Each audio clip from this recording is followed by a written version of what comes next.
Joshua 5:10 says, while the people of Israel were encamped at Gilgal, they kept the Passover on the 14th day of the month in the evening of the plains of Jericho.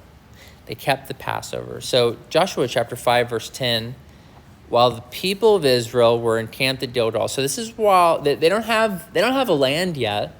They're still coming into the land. Now this is the last chapter in the very first section of the book, which is coming into the land. Starting in the next chapter, chapter 6, we start the conquering of the land. But they're coming into the land, and they're encamped at Gilgal.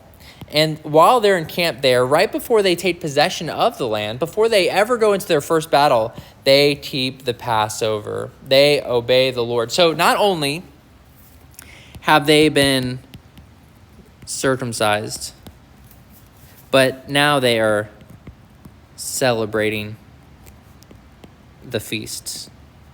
They have been circumcised as God's people. They are celebrating the feasts of Israel that God had put in place, and they're celebrating them on the right day. They're doing the right thing, the 14th day of the month in the evening on the plains of Jericho. So with the enemy in sight, with the promised land in sight, God's people are being obedient to God's covenant and what God had established for his people, circumcision and the celebration of specifically Passover here.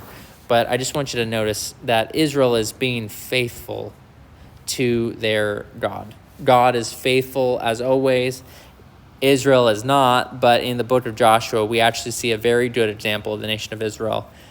In the book of Joshua, Israel is walking with the Lord, and they are doing everything that he commands them to do. So Joshua 5:10, while the people of Israel were encamped at Gilgal, they kept the Passover on the 14th day of the month in the evening on the plains of Jericho.